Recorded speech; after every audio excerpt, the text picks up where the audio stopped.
water-limited landscapes are specially extended nonlinear systems that show complex patterns of vegetation patterns and soil water. And modeling such systems pose a great challenge, as we have already discussed yesterday. But there is a mathematical theory of such system, nonlinear specially extended system, pattern formation theory, that can assist us to some extent. This theory tells us that different systems that share certain mathematical constructs behave similarly in some respects. That is, they show universal behavior. And examples of such mathematical constructs are instabilities, multiplicity of stable states, global constraints, resonances, and others. And identifying such contracts in a particular system basically increase our knowledge at once, because that knowledge is may be already available from studies of other systems. Now, associated with these mathematical constructs are also non-universal behaviors that distinguish one system from another. And what I would like to do here is to explore some of these constructs as the time permits in the context of water-limited vegetation, and highlight universal and non-universal behaviors, and in this way get a grip on how complex or simple modeling should be. There are many collaborators in this work, in the work that I describe or refer to. There is the old team, Erez, Moshe, Yost, and Antonello, that reassembles from time to time in various compositions. And there is a new team, Golan, Bell, and Chezi Yitzhak, colleagues from BGU, and for PhD students, Yuval Chernik, Shai Kinas, Yair Mao, and Chaim Lev. Okay, so let's begin with the first mathematical construct, special instabilities. And what I would like to argue that the sequence of states that we have already mentioned, bare soil, spots, stripes, gap patterns, and uniform vegetation is actually a universal sequence. And in fact, we could, without do much of analysis, we could anticipate that it should exist in vegetation systems. But I want to illustrate that with a simple equation, the so-called Swift-Hohenberg equation. Basically, it's the simplest model that gives a special instability. And is there a pointer here? And there is this mathematical, this differential operator that may look, that may look a bit weird to some of you, but you'll understand in a moment what it does. Basically, this term was cooked to produce a special instability. So this equation has a zero solution, u equals 0, and we can study its stability by introducing a small perturbation with a wave number k. So this is a sinusoidal perturbation with a wavelength which is 2 pi over k. And it has a growth rate sigma. If sigma is positive, the perturbation grows. If sigma is negative, the perturbation decays. And now what we can do is introduce this perturbation into the equation, linearize around u equals 0, so this cubic term won't contribute, and then we get this growth rate curves, the growth rate of a perturbation with wave number k. And then we find that if lambda is negative, the whole curve lies below 0, which means any perturbation decays in time, which means that the state is stable. But then there is a critical value, lambda equals 0 in this model, where one mode no longer decays. And as we slightly increase lambda beyond 0, then this mode starts growing. And this is the mode that gives the structure of the pattern, the periodic pattern with a wave number k naught or wavelength 2 pi over k naught. basically, the role of this term, if you replace the time derivative with sigma and del squared with minus k squared, because this is what these operators do when they act on this form, then you see immediately that this growth rate, that this form gives this part of the growth rate which is responsible for this shape. Okay, so this, as I said, this instability leads to periodic patterns. In 2 dimensions, it will be stripes. But this stripe, because of the isotropy of the system, can orient in any direction. So if you start with random initial conditions, in general, you'll get labyrinth-like patterns. Each domain will form stripes in some direction. And so there will be domains in different directions with defects, and this will look like a labyrinth pattern. Now, this equation has a special feature, which is a symmetry u goes to minus u, which in general, and obviously in the vegetation context, doesn't exist. So let's break that symmetry and introduce this quadratic term. And what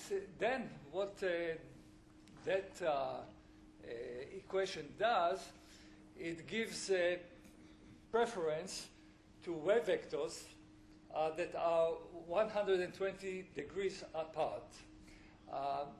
In principle, because of the isotropy of the system, I said that the stripe patterns can orient in any direction. So the wave vector, which determines the direction, can basically rotate any direction along the circle is possible. But it turns out that with this term, if a wave vector in that direction starts growing up, then these two enhance its growth, and any one enhances the growth of another.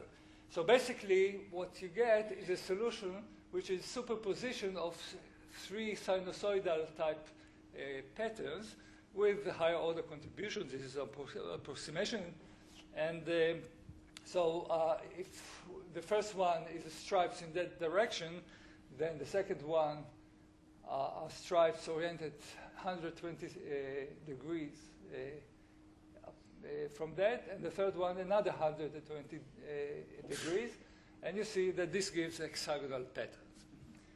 And one can do a weakly nonlinear analysis, what Antonello referred to yesterday, and derive equations for the amplitudes of these modes. And the equations look like that. And the important point I want to say that these equations are universal. Whatever system that you start, whatever equations this system satisfy, if that system undergoes this type of instability, near the instability point, it is described by these equations. The only difference from one system to another is in the coefficients. For that particular simple system, the coefficients are 3, 2, 2 alpha. This coefficient will change from system to system and will depend on parameters that are specific to those systems. But the general structure of the equation will be the same. So let's study these equations. We can study its solutions. Striped solutions are solutions where only one amplitude is different from 0. And basically, this accounts for stripe patterns observed in different systems. An hexagonal solution, a solution where all the amplitudes are equal, and this gives the hexagonal patterns. And we can study those mathematical analysis of these equations and obtain this bifurcation diagram. So we have here the 0 state, which is stable up to lambda equals 0. This we have already said. And then we have the hexagonal pattern state, which is, it looks like this. We call them H0 hexagons. These are all spots in the context of vegetation. And it appears typically in a subcritical bifurcation and loses stability at some high lambda. There is a striped solution that emanates from that point where the bare soil becomes unstable. But the striped solution first is unstable. It is unstable to the growth of the hexagonal pattern. And it becomes stable only later on. And there is also another solution, which is H-pi hexagons, which basically describe gap patterns, but this solution is always unstable. So basically what this analysis tells us is that there is a universal sequence of 3 states, the 0 states, spots, and stripes, and there is a bistability ranges between any consecutive pair of such states. Okay, let's go now to the context of vegetation. This is a typical bifurcation diagram that most of the models give. This is a measure of biomass, average biomass, and this is precipitation. This is the bare soil solution. This is the uniform vegetation solution. At high precipitation, the uniform vegetation solution is stable, but at this point up there, it loses stability in a non-uniform stationary instability, this type of instability that I talked about. And so what we can expect and obtain in practice with this model is that there should this universal sequence of 3 states should be observed as we decrease P from above P2 to below P2. So first we have uniform vegetation, then at the instability point the gap patterns appear, and at a later point the stripe solutions become stable and appear. Now we have another instability point over there. It's also a non-uniform stationary instability of the uniform vegetation state. There's a special feature here that is common to all vegetation models, to most of them at least, that this point coincides with the instability of bare soil. But so here also we should have these 3 states, universal sequence of 3 states. In this case, it's bare soil, spots, and stripes. And you see that when we combine the 2, we get the sequence of spots, of bare soil, spots, stripes, gaps, and uniform vegetation. And for simple models, like the simplest vegetation model involving one biomass variable introduced by Lefebvre and Lejeune, with Tlidi, Mustafa Tlidi, they did analysis, and they actually could show that these solution branches that emanate from here and those from here actually merge together as you see here. Okay, so this tells us that this sequence of 5 states is a universal sequence, and whenever we have the 2 non-uniform stationary instabilities of uniform states, we should expect to see them. Okay, so why bother with complicated vegetation models when simple models like the Smith-Hohenberg equation give the correct sequence of states and the bistability ranges? And the reason is that we want to relate these states to measurable attributes of specific systems and understand particular behaviors of specific systems. And let me illustrate that with an example, the example of fur circles. Fur circles are bare patches of sandy soil observed in Namibia. So this is an example of bare soil circle in otherwise grassland. And this is a long-standing riddle, and there's a recent science paper, like from a month ago, studying that problem, and this has also been covered by the New York Times and by Haaretz here in Israel.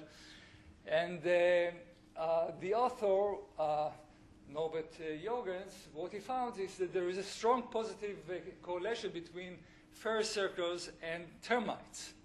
And he attributes this phenomenon to the termites. And he writes, the sand termites generates local ecosystems, so-called fur circles, through removal of short-lived vegetation that appears after rain, leaving circular barren patches.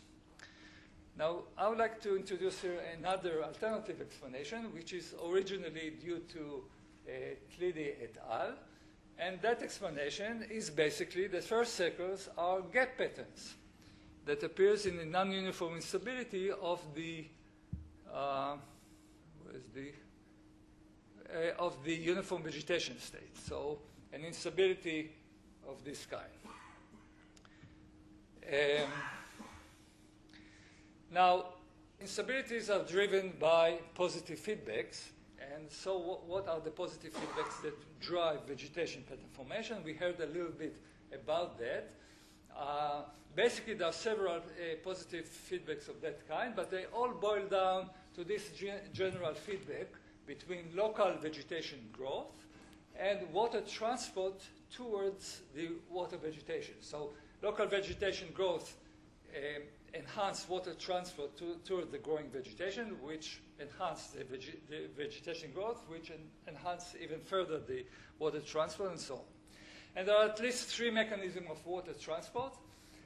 One is what we heard yesterday and the day before yesterday, the overland water flow due to infiltration contrast between of surface water into the soil between bare soil and vegetation patches, and this is mainly due to the development of crust on bare soil, whether physical or biogenic. The other mechanism is water conduction by laterally extended root system. And the third mechanism is soil water diffusion. If there is strong uptake here, soil water diffusion is another mechanism. And what is important to stress here is that while water transport towards the growing vegetation helps the vegetation, the local vegetation grow, it inhibits the growth in the vicinity of that vegetation area because it takes water from that area. So it promotes non-uniform vegetation growth, and this is basically the mechanism of pattern formation. Okay, so what feedbacks out of the three, or maybe all of them, drive the instability to ferrous circles? And what is then the role of the termites? Out of the three mechanisms, overland flow is ruled out because this is sandy soil where the infiltration rate is high, also in bare soil. So crusts do not develop there, and there is no significant infiltration contrast between bare soil and vegetation. So this cannot be a mechanism. Conduction by laterally spread root system is also ruled out because Jorgens has studied that and found no indications for laterally for roots in the circles. So what is left is soil water diffusion, and it should be fast enough for the instability to occur. What makes it fast? The termites. How do we know? Well, we don't know, but why do we believe that this may be the case? Because Jorgens himself says that nests and underground tunnel-like galleries were found underneath the bare patch and the matrix area, and they induce rapid percolation. So they increases the hydraulic conductivity or soil water diffusion, so now we want to. So this is the hypothesis. We want to test it at least with a model. So we took a model that captures all the three feedbacks. I don't have time here to go into the details, but the infiltration feedback is captured by infiltration rate. Well, let me say just that it's a model for the above ground biomass, the soil water content, and surface water. And I is infiltration rate, which is biomass dependence, and this captures the infiltration feedback. And the root augmentation feedback, the feedback that associated with water conduction by laterally extended root systems, is captured by the biomass growth rate and the water uptake rate, which depend in a non-local way on the kernel G, which describes the roots. Basically, what this mathematical term says that the local growth here, or biomass growth at that point, depend also on water at a distant point where the roots of the plant here extend to. And likewise, the uptake at a given point depends on the plant over there whose roots extend to that point. Okay? So this is described, and the feedback is captured by letting the root zone size depend on the biomass. So we approximate here by Gaussian function the architecture of the roots. Of course, it may vary from species to species, but the point is that as the above-ground biomass grows, the root system extends in size. This is basically a reflection of the root-to-shoot ratio, a plant trait, a generic plant trait. Okay, so in the I should say that this model is already 10 years, almost 10 years old. It's time to improve it, and there's many experts here, and we had beautiful talks yesterday about infiltration, about evaporation. I myself, and I'm sure my colleagues too, will be happy to hear about suggestions of improving the evaporation term, the saltwater diffusion term, and so on, but without compromising simplicity. I mean, the point is the model is complicated enough. We want to keep it we don't want to make it more complicated. Now, in the specific context of fairy circles, this model can be simplified considerably. Because the soil is sandy, we can assume that the infiltration rate is high everywhere, independent of the biomass. And then we can, and because of the fast time scale of surface water flow, we can basically eliminate the equation for the surface water and be left with equation for the biomass and the soil water content. And since the roots are confined, there are no indications for laterally extended root system, we can also assume that G is localized compared to the variation of W and B, and basically view it as a kind of delta functions and get algebraic expressions for these rates. So basically we are left with just a pair of PDEs that we can simply study, do linear stability analysis of uniform vegetation, and indeed we find the Turing stability as delta W, the diffusion soil water diffusion coefficient, exceed the threshold value. We haven't compared yet that threshold value to empirical data because, as far as I know, there is no empirical data available. What we need, the data that we need, is information about hydraulic conductivity in the lateral direction in the absence and presence of termites, in order to compare how this parameter varies when the termites appears. Okay, so fairy circles is one example where, is an example where one feedback out of the three is relevant, fast soil water diffusion. And this is a non-universal aspect, specific aspect of that particular system that help us come with a possible explanation of the role of the termites in forming these fairy circles. Of course, this is what the model suggests. Experiments can test it in principle. Let me give you another example of non-universal aspects, which is changes in woody herbaceous interspecific interactions along a rainfall gradient. This is results of a study carried out in Israel along the rainfall gradient of woody shrub annuals interactions. What is shown here is the biomass of the annuals. This is basically the precipitation axis, and the gray columns are biomass in the open area in between the shrubs, where the black is the understory, annuals that grow under canopy. And what we see is that while at high precipitation, most of the annuals are in the open area, at low precipitation, most of them are understory. And this is even more pronounced here in terms of proportions, although the total biomass is small. And this is a general trend observed also in that type of system by other people, and also more generally with other systems like alpine plains. Well, here, according to model studies, it is the interplay between the two other feedbacks, infiltration and the root augmentation, that affect the system's behavior. And this is because these two feedbacks have opposite effects on the water content. The infiltration feedback acts to increase the amount of water in the vegetation patch, whereas the root augmentation feedback acts to deplete it by water uptake.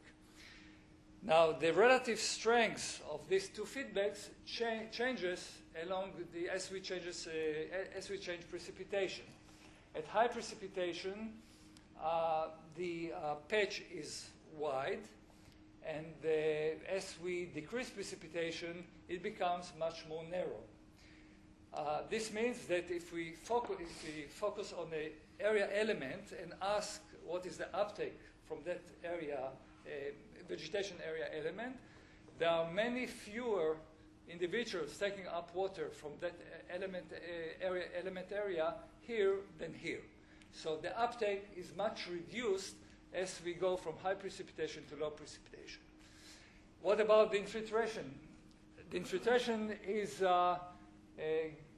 roughly given by such a form. So at high biomass, it basically saturates. And so even if the biomass reduces to some extent, the infiltration rate barely decreases. It means that the input of water into a vegetation element area is hardly changes, hardly reduces as we go from here to here. So the input remains almost the same, the increase of water in the patch, but the decrease is strongly reduced. And this changes the water balance and leads to this behavior. While the soil water, this dash line, at high precipitation in the patch is lower than in bare soil, at low precipitation it's higher than in bare soil. And when we studied the model with two species, herbaceous and woody, then we indeed find that we can find herbaceous species, or parameters that describe herbaceous species, that at high precipitation it is excluded from the patch area. It can grow only in the open area, but at low precipitation, the only place where it can grow is under the woody patch, in the woody patch. Okay, a model that captures only one feedback would give the same universal biomass patterns, biostability ranges, and so on, along the rainfall gradient, but would not capture the transition to facilitation, which is basically ecosystem engineering at low rainfall.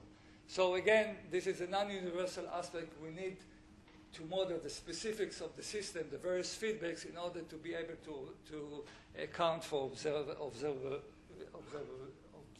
behaviors.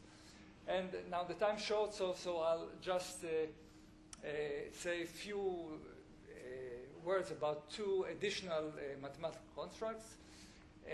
Multiplicity of stable states, and let's refer to the case of uniform states and pattern states.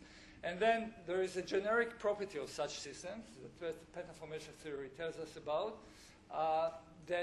namely that in addition to these two stable states, there is a multiplicity of additional states, and this phenomenon is known as homoclinic snaking. It's an active topic now in research topic in mathematics, and it can be related to basic. So these states describe localized structures of this form, and basically one can relate it to the pinning of a front that separates the pattern state and the uniform state in a range of parameters.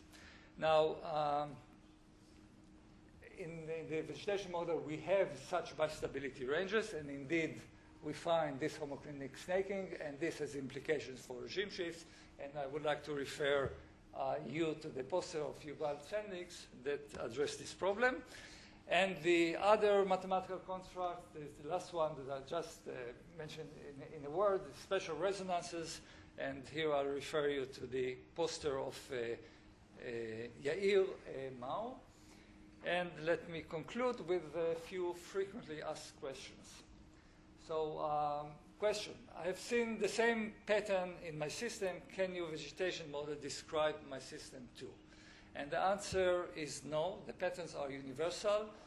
The model should be system-specific. And this is a common question that I'm asked, and this is the answer. Your model is too complicated. Can't you come up with a simpler model? This question is asked by physicists. And the answer is no. If we want to relate model predictions to measurable parameters and observed phenomena, like the role of termites in ferrous circles or transition to facilitation in a stress environment. Is your model too simple? This is asked by ecologists, maybe I would dare say eco-hydrologists too. It doesn't take into account soil crust or thermodynamics, details of soil water flow and evaporative dynamics, erosion deposition effects, feedback on rainfall, etc. The list is long. And this is all true, but we want the model to be tractable in order to understand mechanisms. And the approach is, that I believe, is to let the questions to be addressed, motivate the simplifications to be made, and then it's a trial and error procedure, improve the model, and we should improve the model as necessary. Question, didn't Einstein say something about that? Answer, yes, he did. Make everything as simple as possible, but not simpler, and this is the art of modeling complex systems. Thank you. Thank you, Ehud. Questions? Stefan? Yes, Ehud, I think very nice presentation.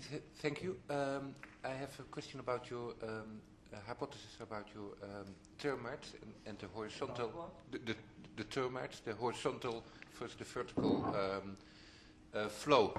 And I think from a soil physical point of view, you can only have horizontal flow if it's really wet. And of course it depends on your hydraulic conductivity, your horizontal versus your vertical.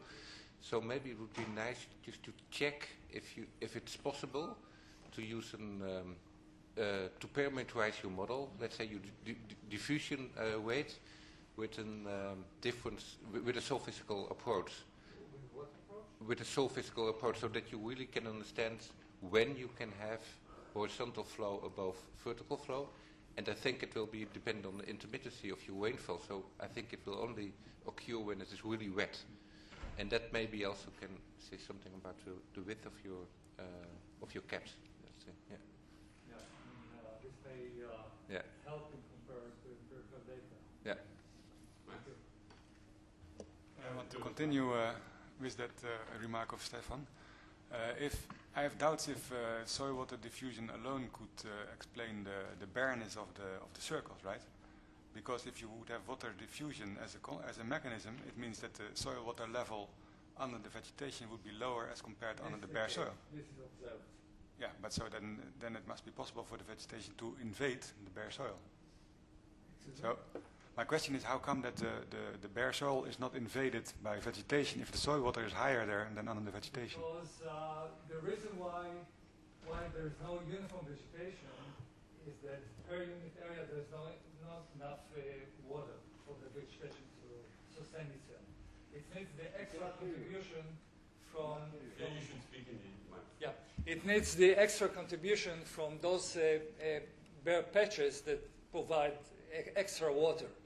So if they are occupied by vegetation, then vegetation could not sustain itself. But this is the way for the system to basically to retain those bare. Sure, I understand that, but if I'm correct, but maybe I'm not, if this gap pattern could be explained only by soil water diffusion, that would result in a soil water pattern in which soil water is lower under the vegetation as compared to under the bare soil, right? This is the case, yeah. So my question is then, why can the vegetation not invade the bare soil if the soil water is higher there? It should be invaded. Because think of the result of such an invasion. then it means you have uniform vegetation, right? Right, so But uniform vegetation, the precipitation cannot sustain uniform vegetation. This is why we get those gap patterns, where precipitation is low enough so that uniform vegetation is unstable. so to me, Maybe we could. Yeah, we can.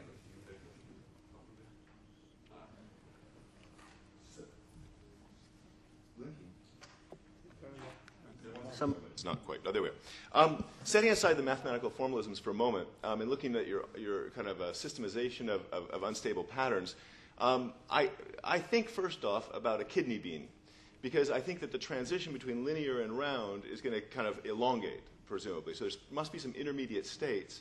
And it seems like as we're looking at dynamics and we're looking at thresholds and looking at transitioning ecosystems, it might actually be interesting to look at the mean aspect ratio and look at dynamics of aspect ratios in these transitions. As well, it occurs to me that a truly unstable pattern, as it's growing, it would actually be mobile. And so we'd expect a mean velocity, or at least a vibrational velocity of these patterns as they're growing and collapsing. And so I wonder about this vision of them kind of stuck. I mean, if you look at dunes and things, a lot of the very fundamental features of the instability would have to do with how much motion you saw in these instabilities.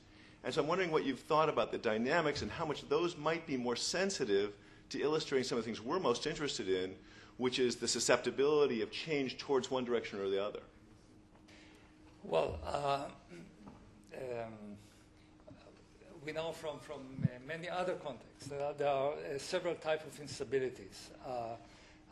The instabilities that those models predict and is consistent with observations is what is called stationary non-uniform instability. This is instability that is characterized by the growth of a mode with this structure with some wave number and monotonic growth. So, and this leads to a stationary pattern. Now there are. No, I'm talking now about the deterministic effects. I mean, there's another instability where this growth is not monotonic, but is oscillatory. Okay, when the eigenvalue is complex valued. In this case, you get, as a result, traveling waves. You can have a few other situations, but what you are referring to, dynamics of the patterns, depends on the type of instability. And it appears that in those systems, in flat terrains, we do not have the instability to traveling waves. Or we have instability to stationary patterns. On the slope, we do have instability to traveling waves, and indeed there are also observations of migrating bands uphill. Yeah, last question by Ignacio. Well, thank you for the presentation. And my question is, I think we have heard it before maybe, is the basic mechanism in this type of models is the diffusion term. And it's the lateral diffusion term. When let me finish and then you round up the thing. When they are used in patterns in the skins of animals and so on, we are talking about very short distances, and it's a chemical diffusion. The diffusion term, for me at least, there I can understand it. Now, if we apply this type of equations in the sandy soils of Kalahari and whatever, and I have a hose or a rain coming into the soil, I can see the water going down very fast. Now, the lateral diffusivity of that, I don't see how it's going to work. The diffusion coefficient will have to be, I insist on this, orders of magnitude larger than that. Then the standard answer is, the diffusion kind of embodies other type of thing. But then it's not diffusion. Diffusion is what it is. Can you round up that for me? It's water flow. It is, I should say it's water flow within the soil. Now, this is... but you need a diffusion term, not a water flow term. You need a diffusion term in the equation. Well, I mean, this is, we may improve the model and make it the right nonlinear diffusion or whatever it takes to be more accurate. I tend to believe that it won't affect the existence of instability. It may affect the thresholds, and this is important for comparing with empirical data.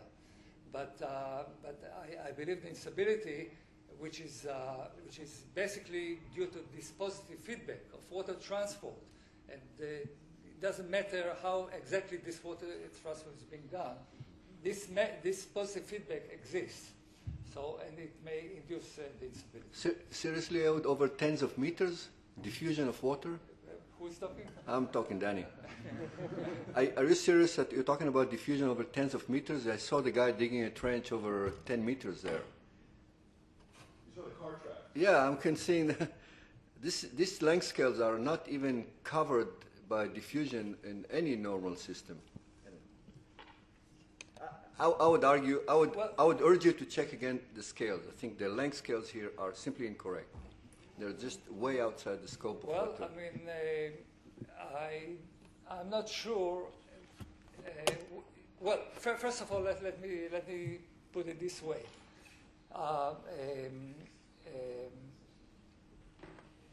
He attributes the role to termites. The explanation of the explanation he gives to termites by eating the roots of seedlings, this cannot produce instability. I don't see any positive feedback associated with that. So the models that currently exist produce that interpretation, that explanation. There is a big unknown here, and I'm sure that nobody can tell us anything about it, is what is the quantitative effects of those termites. And what you are telling is from your experience, which doesn't include the effect of termites. And so this is an open question. I'm not claiming to... I think this is a good to close topic the problem, but this is an interpretation that is supported by mathematical modeling, model analysis, and in my opinion, currently it's the best explanation. Okay, there is. I think this is a good topic for the roundtable discussion at some point. There is a millisecond question by Max, but it's really a millisecond. You want? Did you really exclude the root augmentation positive feedback and the infiltration positive feedback in your model to explain for the gaps? If I exclude if you excluded all the other mechanisms and only... Yeah, this is what I did here. I excluded all the other mechanisms. If I included the root feedback, this would give alone, and actually originally we thought that this may explain this behavior with the laterally extended roots. But at least with this size, with those species, it has not been found. So the only feedback that can explain it is this fast soil water diffusion. Thanks. Okay. So thank you. So next speaker is Jos van Hardenberg. I've been